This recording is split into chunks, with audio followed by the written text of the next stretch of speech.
Outstanding work on the Meridian campaign, Garrett, the CEO said, shaking my boss's hand while I stood 3 feet away, invisible. My name is Donovan Reed.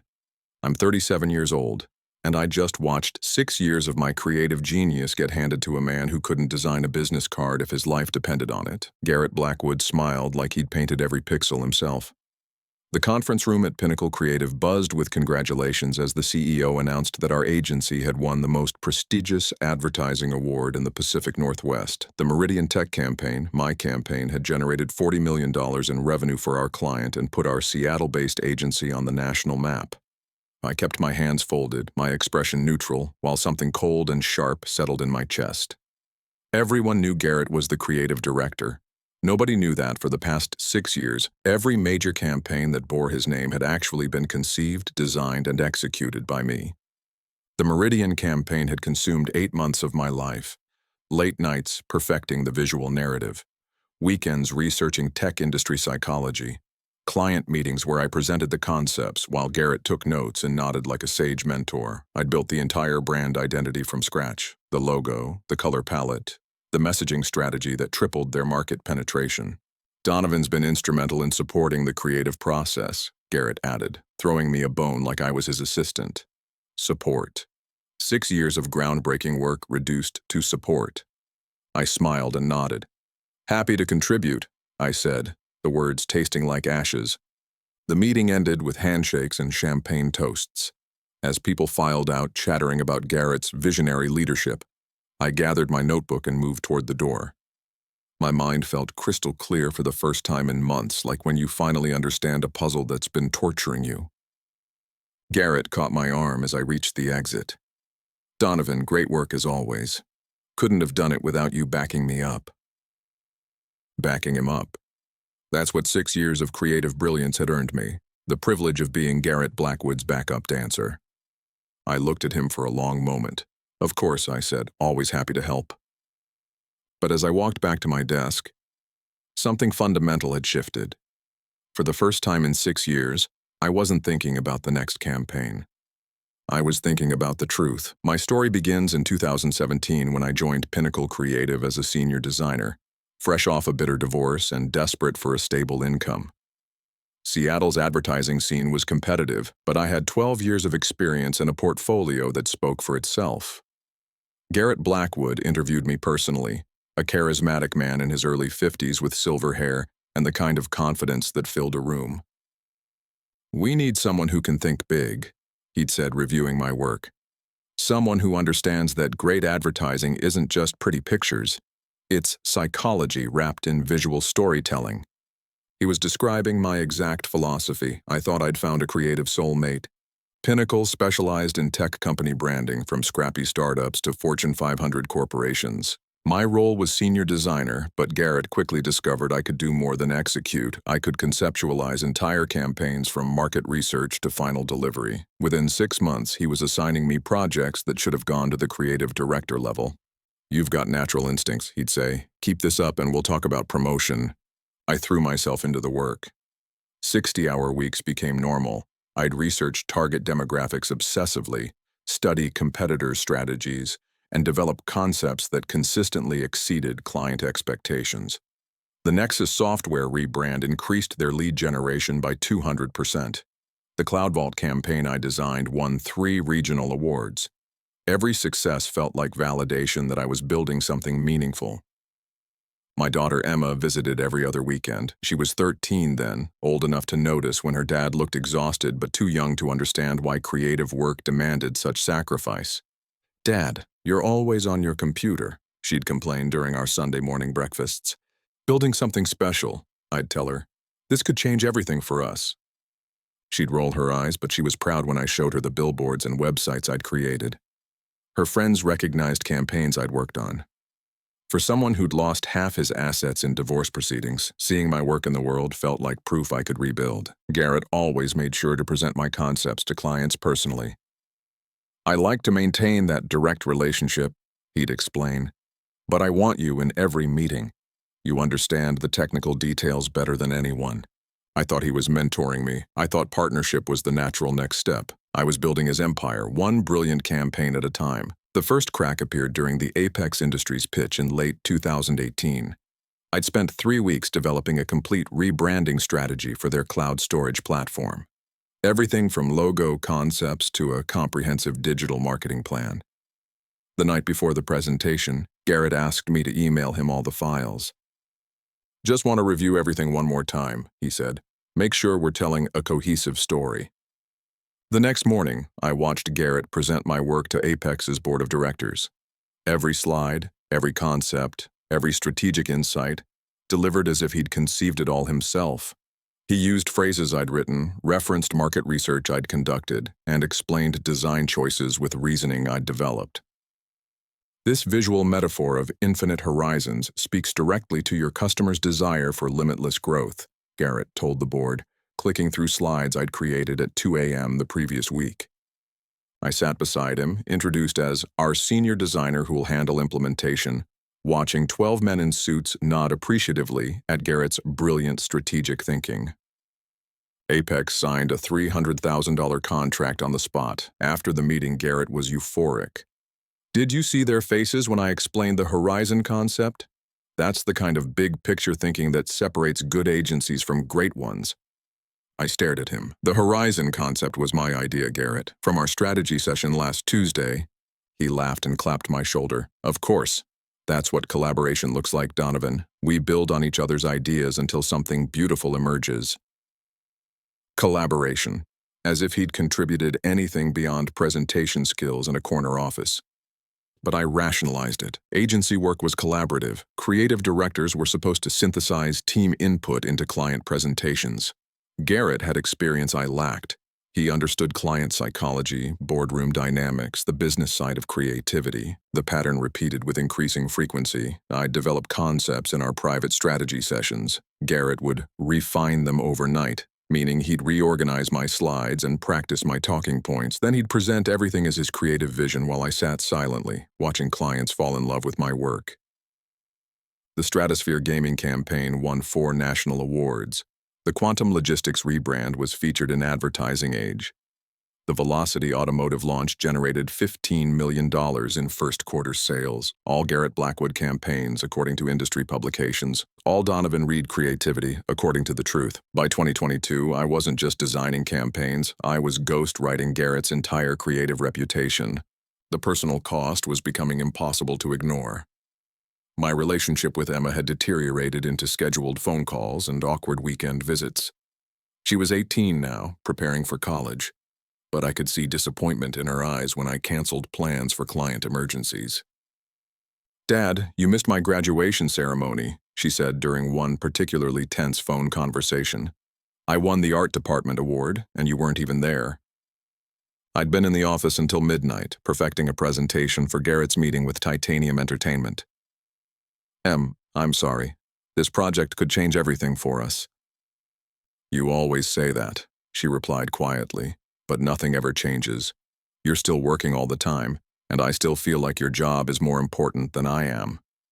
She was right. Despite generating millions in revenue for Pinnacle, my salary had increased modestly while Garrett purchased a new BMW and started talking about his weekend house in the San Juan Islands.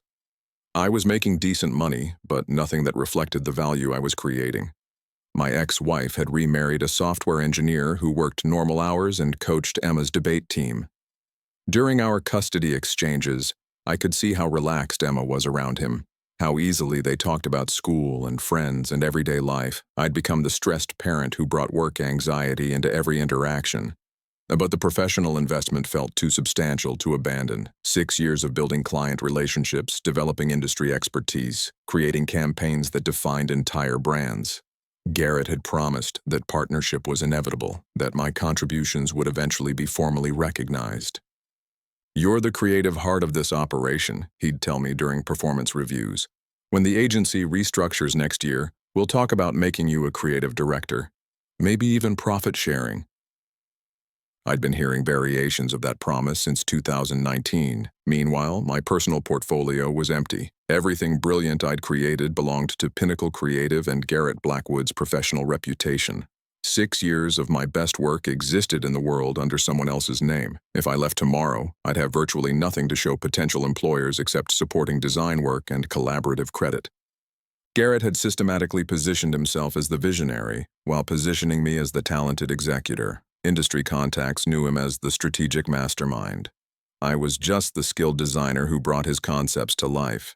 The trap was perfect and completely invisible. Looking back, I can see how expertly Garrett managed my expectations while exploiting my loyalty. He was a master of the almost promise, the creative carrot dangled just beyond reach. Next quarter, we're restructuring the creative department, he'd say during our monthly one-on-ones. I want you positioned for bigger opportunities. Or, the board is finally recognizing that our creative success comes from collaborative leadership. That means more visibility for people like you. Garrett understood exactly what motivated me. Recognition, creative ownership, the chance to build something meaningful in an industry I loved. He fed me just enough hope to keep me invested while maintaining plausible distance from actual commitment. The agency was growing rapidly, largely due to campaigns I'd conceived. Our client roster expanded from 12 accounts to 47 between 2018 and 2022. Pinnacle opened a Portland satellite office and hired 15 new employees. Garrett's reputation in the Seattle advertising community was reaching legendary status. We're building something special here, he'd tell me as we celebrated another client win. Agencies like this only come along once in a career. You're part of something bigger than yourself. I believed him because I wanted to believe him. Every successful campaign felt like validation that our partnership would eventually be formalized. Every client renewal seemed like proof that my creative contributions were essential to Pinnacle's success. During industry events, Garrett would introduce me as my right-hand man or the creative genius behind our biggest wins. It felt like acknowledgement, like he was preparing the advertising community for my eventual elevation. Donovan's got one of the most innovative minds in the business, he'd tell potential clients. He sees possibilities that other designers miss. Those introductions sustained me through the long nights and canceled weekends. Garrett was building my reputation while building his own. When the time was right, when the agency was stable enough for transition, he'd step back and I'd step forward. The creative industry was relationship-based, built on trust and collaborative success. Garrett had years of experience I lacked. He understood client management, business development, the political complexities of running a creative agency. I was the creative engine. He was the strategic compass. Together, we were unstoppable. At least, that's what I told myself during the 6 years I spent building Garrett Blackwood's legend. The first serious warning sign came during the Industry Awards ceremony in March 2023. Garrett was being honored with the Pacific Northwest Creative Leadership Award, recognition for transformative vision and innovative campaign development. I sat at our agency table, watching him accept an award for work that was 90% mine. This recognition belongs to my entire team, Garrett said from the podium, but especially to the collaborative spirit that makes extraordinary creativity possible. Collaborative spirit, never my name, never specific credit, just the vague acknowledgement that other people existed. After the ceremony, industry veterans approached our table to congratulate Garrett on campaigns I'd created. John Morrison from Apex Industries shook Garrett's hand enthusiastically. That Infinite Horizons campaign was pure genius, Morrison said, changed our entire market position. I watched Garrett accept praise for conceptual work I'd developed, visual execution I'd perfected, strategic insights I'd researched. He nodded humbly, as if remembering the sleepless nights he'd never experienced. Sometimes the right idea just hits you, Garrett replied. That's the magic of creative work. The magic of taking credit for someone else's breakthrough. More troubling was how effortlessly Garrett had rewritten history. When advertising blogs interviewed him about his creative process, he described developing campaigns with techniques I'd taught him. He referenced design philosophies I'd shared during our strategy sessions, quoted market research I'd conducted, and explained visual concepts using language I'd developed. He wasn't just stealing my current work, he was retroactively claiming ownership of my creative methodology. Industry publications began featuring Garrett as a thought leader. He wrote articles about innovative brand storytelling and psychological design principles, using insights I'd developed through years of study and experimentation. His personal brand was built entirely on intellectual property I'd created. But the most devastating realization came during a conversation with Elena Vasquez, creative director at our biggest competitor. We were at a networking event, and she pulled me aside with a concerned expression. "Donovan, I've been watching your work for years," she said quietly. "The campaigns coming out of Pinnacle have a distinctive creative voice. Sophisticated, psychologically complex, visually stunning. But in industry conversations, Garrett gets all the credit while you're barely mentioned." She paused, studying my reaction. "Either you're the most selfless creative director in Seattle, or something else is happening here." That conversation haunted me for weeks. Elena had recognized something I'd been too close to see clearly. My creative fingerprints were all over Pinnacle's most successful work, but my professional reputation was non-existent. Garrett had systematically erased me from my own success story. The moment of absolute clarity came on a Tuesday evening in late October 2023. I'd stayed late to finish the preliminary concepts for our biggest potential client, Nexus Corporation, a tech giant looking to rebrand their entire product ecosystem. The contract was worth $2.8 million over 3 years, the kind of deal that could establish Pinnacle as a major national agency. I was gathering my materials when I heard voices from Garrett's office. His door was slightly open, and the hallway acoustics carried sound better than most people realized. "The board wants assurance that we can handle a client this size," an unfamiliar voice was saying, probably someone from Nexus's corporate team. "Absolutely," Garrett replied. "I've been developing innovative brand strategies for Fortune 500 companies for over a decade. The creative vision for this rebrand is already taking shape." I froze. Garrett was describing preliminary concepts I'd spent the last month developing, concepts he'd seen for the first time yesterday during our strategy session. "Your Meridian campaign was brilliant," the voice continued. "That psychological approach to tech branding, making complex products feel emotionally accessible. How do you maintain that level of innovation?" Garrett laughed confidently. "It comes from understanding that great design isn't about pretty visuals. It's about psychology wrapped in visual storytelling. I've built my entire creative philosophy around that principle, my entire creative philosophy." The exact words I'd used during my job interview 6 years earlier. "The truth is," Garrett continued, "most agencies rely on teams of designers to execute ideas. I prefer hands-on creative development. Every major campaign starts with me personally researching the market, understanding the client's psychological landscape, developing the core creative concepts." Every word was a lie. Garrett hadn't personally researched anything since 2017. He hadn't developed a core creative concept since I'd started handling strategic work. He was describing my process, my methodology, my creative identity as if he'd invented it. "That's impressive dedication," the voice said. "Most creative directors are more administrative these days." "I think that's why so much advertising feels generic," Garrett replied. "Real creative breakthrough requires personal investment. You have to live inside the client's world, understand their customers' deepest motivations. That kind of empathy can't be delegated." I stood in that hallway, listening to Garrett describe 6 years of my life as his personal creative journey. He wasn't just stealing credit for specific campaigns. He was stealing my entire professional identity. The conversation continued for another 10 minutes. Garrett explained his innovation process using techniques I'd developed.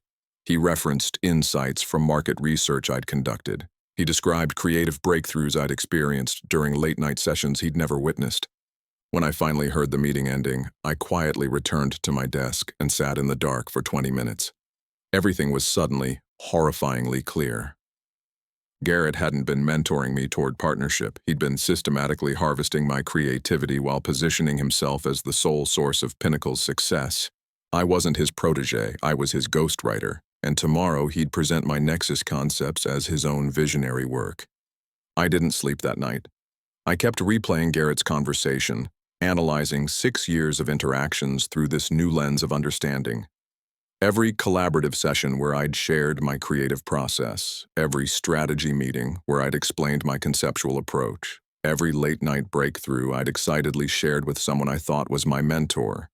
Garrett had been studying me, learning my methods, absorbing my creative language until he could perform my entire professional identity convincingly. By morning, I had made my decision. I arrived at the office early and spent 3 hours documenting everything, email chains showing my initial concepts for major campaigns, time-stamped files proving I'd created design elements Garrett had presented, meeting notes in my handwriting outlining strategies he'd later claimed as his innovations. The evidence was overwhelming, but also useless. Creative work is collaborative by nature. Proving ownership of ideas is nearly impossible unless someone admits to theft. But I wasn't planning to prove anything to anyone except myself. At 9 a.m., I opened a new document and began typing my resignation letter. My hands were steady, my mind clearer than it had been in months. For the first time in 6 years, I knew exactly what I was going to do.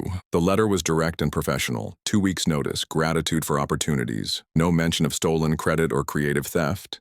Just a clean exit from a situation that had become professionally untenable. But I also began quietly preparing something else, a comprehensive portfolio of my actual work at Pinnacle. Every campaign I'd conceptualized, every design element I'd created, every strategic insight I'd developed, not to harm Garrett, but to reclaim my own creative identity. The portfolio was devastating. 6 years of award-winning work, all time-stamped and documented, showing the clear evolution of a distinctive creative voice. My voice, developed through years of study and experimentation, stolen campaign by campaign until Garrett Blackwood had built an entire reputation on my creative foundation. I also started reaching out to industry contacts, not to complain about Garrett, but to quietly establish my own professional relationships. Conversations with potential clients, informal coffee meetings with other creative directors, networking connections I'd neglected while pouring all my energy into Pinnacle's success. The most important call was to Elena Vasquez, the creative director, who had recognized something was wrong. Elena, hypothetically, I said, if a senior creative wanted to establish their own consultancy, what would be the biggest challenges? She was quiet for a moment. Proving that your portfolio reflects your actual capabilities rather than collaborative work, she said finally, and having the courage to bet on yourself instead of accepting someone else's limitations. That afternoon, I printed my resignation letter and walked toward Garrett's office. My heart was racing, but my mind was calm. For the first time in 6 years, I was about to tell the truth. Garrett's reaction was immediate and predictable. He read my resignation letter twice, his expression shifting from confusion to alarm to something that looked like panic. "Donovan, what is this? Where is this coming from?" I sat across from his desk, hands folded, watching him process the implications. "I've decided to pursue other opportunities." "Other opportunities?" His voice was sharp. "What opportunities? You've been here 6 years. This is where you belong." I stayed quiet, letting him fill the silence, and Garrett stood up, pacing behind his desk. "Look, if this is about money, we can discuss adjustments. The Nexus deal is going to change everything for this agency. There'll be room for growth, promotions, profit sharing." The same promises he'd been making for 4 years. "If this is about recognition," he continued, "I understand your frustration. Creative work is collaborative, and sometimes individual contributions get overshadowed. But that's the nature of agency work." Overshadowed. As if 6 years of systematic credit theft was just an unfortunate side effect of teamwork. "Donovan, be realistic. You're 37 years old. Starting over isn't smart. You've got Emma to think about, financial responsibilities, walking away from 6 years of building your career here. That's not rational." There it was, the leverage he thought he had, my age, my obligations, my supposed dependence on his approval. "I appreciate your concern," I said, "but I've made my decision." Garrett's tone hardened. "You realize how this looks, right? Quitting right before the biggest pitch in our agency's history. It's unprofessional, disloyal." I nodded. "I can see how you'd think that." "I won't give you a positive reference, Donovan. You understand that? Walking out like this, leaving us in crisis. No agency is going to want someone who abandons their team." The threat was designed to terrify me. 6 years at Pinnacle with a bad reference would make finding equivalent work nearly impossible. "That's your choice," I said. Garrett sat back down, tried a different approach. "Look, I've invested years in your development. taught you client management, strategic thinking, business development. You're walking away from mentorship that most designers would kill for. Mentorship. He genuinely believed he'd taught me skills he'd actually learned from me. What if we restructured your role? He continued. Senior creative director, more autonomy, direct client contact. The Nexus campaign could be your showcase. My showcase. For work I'd already created, but he'd present as his own innovation. Donovan, don't be stupid. You're good at what you do, but you're not ready to go independent. You need infrastructure, client relationships, business support. Those things take decades to build. I looked at Garrett for a long moment. He genuinely couldn't imagine me succeeding without him. Couldn't conceive that the creative talent he'd been harvesting might flourish independently. I'll finish my 2 weeks, I said, standing up. Train whoever you need me to train. Garrett's face was red. Don't expect any favors from me, Donovan. You're making a career-ending mistake. I reached the door and turned back. Maybe, but it's my mistake to make. Walking back to my desk, I felt lighter than I had in years. My last 2 weeks at Pinnacle were surreal. Garrett treated me like a defector, barely speaking except to assign transition tasks. The rest of the team was confused and concerned. My departure felt sudden to people who didn't understand the underlying creative theft. You're really leaving? Asked Sarah Kim, our senior account manager. But you and Garrett work so well together. The campaigns you guys create are incredible. The campaigns I create, I thought but didn't say. Word traveled quickly through Seattle's tight advertising community. Elena Vasquez called me the day after I announced my departure. Donovan, I heard the news. Are you okay? I'm better than I've been in years, I said, and meant it.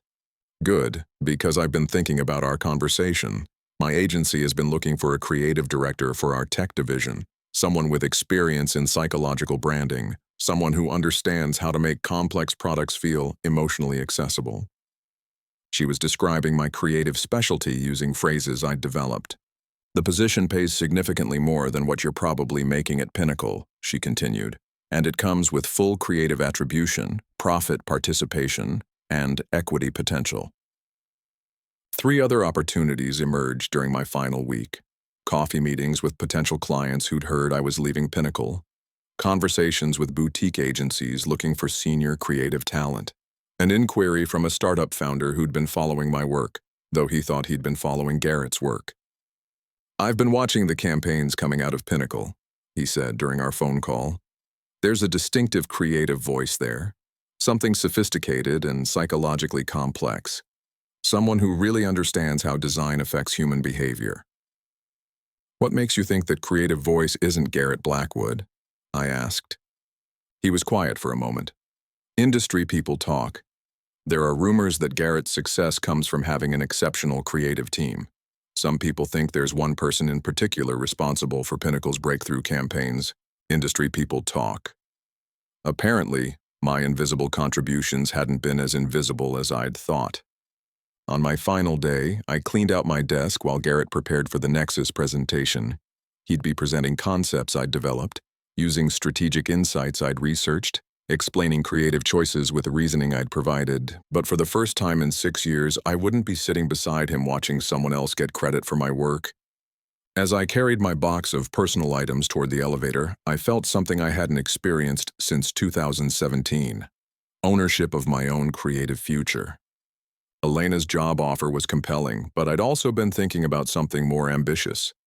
6 years of stolen concepts had taught me exactly how valuable my creative thinking was to clients.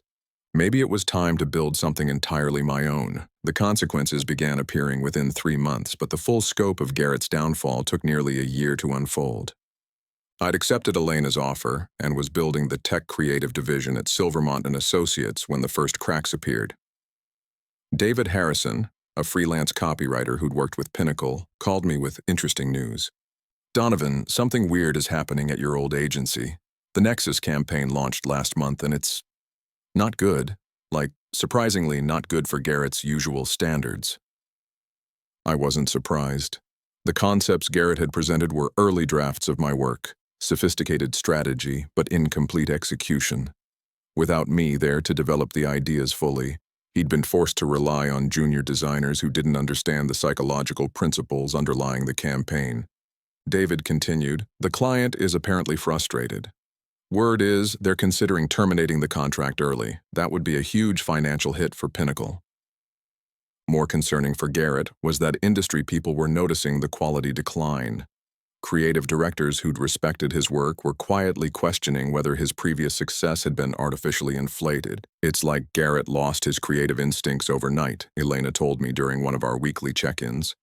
"The Meridian campaign was psychologically brilliant. This Nexus work feels generic, like someone trying to imitate a style they don't really understand," which was exactly what was happening. The revelation came 6 months later when Marcus Chen, our account manager at Silvermont and Associates, brought me a portfolio from a potential client. "This company is looking to rebrand after their previous campaign failed spectacularly," Marcus explained.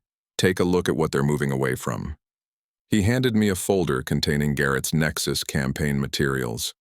The creative brief, the strategic positioning, the visual concepts, all clearly derived from my original work, but executed without understanding the underlying psychology.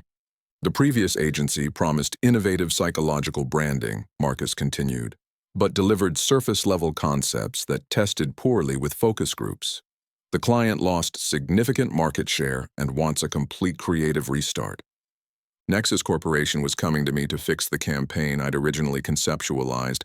The irony was perfect, but the justice was just beginning. Over the following months, I learned that Pinnacle had lost 4 major clients due to creative work that failed to meet expectations. Garrett's attempts to replicate my creative process without understanding the methodology behind it had resulted in campaigns that looked sophisticated but lacked psychological depth. "It's like he forgot how to think strategically," one former client told Elena during an industry event. "The recent campaigns feel hollow, like someone imitating their previous work without understanding what made it effective. The advertising community is small and reputation dependent. Word traveled that Garrett Blackwood might have been overhyped, that his creative success might have been more collaborative than previously understood. Meanwhile, my work at Silvermont and Associates was generating exactly the kind of industry buzz Garrett's campaigns used to create. Clients were thrilled with campaigns that demonstrated the psychological complexity they'd expected from Pinnacle but hadn't received. The final blow came when Advertising Week published a feature story titled "The Creative Director Exodus: When Agencies Lose Their Secret Weapons." The article examined several high-profile departures where senior creatives had left agencies that subsequently struggled to maintain their creative standards. Pinnacle Creative was the primary case study. 18 months after leaving Pinnacle, I was reviewing portfolios for a senior designer position at Silvermont and Associates when I came across a familiar name: Garrett Blackwood. According to the resume, he'd left Pinnacle 6 months earlier to pursue independent creative consulting. Translation: his agency had either fired him or made his position untenable after losing too many major clients. Elena knocked on my office door. "Donovan, did you see the application from Garrett Blackwood?" I finished. "Yes, I saw it." She sat down across from my desk. "That's awkward. Are you okay with me handling this interview?" I studied Garrett's portfolio. 6 years of my work presented as his creative achievements. Even now, after everything, he was trying to build a new career on concepts I'd developed. "Actually," I said, "I'd like to interview him myself." The meeting was scheduled for the following Tuesday. Garrett arrived precisely on time, wearing the same confident smile I remembered from 6 years of creative theft. He looked older, more tired, but still carried himself like someone accustomed to being the most important person in the room. "Donovan," he said, extending his hand, "I heard about your success here. Congratulations." I gestured for him to sit. "Thank you. How have you been, Garrett?" "Great, actually. Ready for a new challenge. Independent consulting taught me a lot about creative flexibility, working with diverse client needs." Independent consulting. A polite way of saying he'd struggled to find stable employment after Pinnacle's creative reputation collapsed. I opened his portfolio. "This is impressive work. The Meridian campaign especially. Very sophisticated psychological approach." Garrett smiled. "That one was particularly satisfying. the strategic thinking required to make complex technology feel emotionally accessible. It's the kind of challenge I live for. He was describing my work using my creative language, just as he had for 6 years. Walk me through your creative process, I said. How do you develop these psychologically complex campaigns?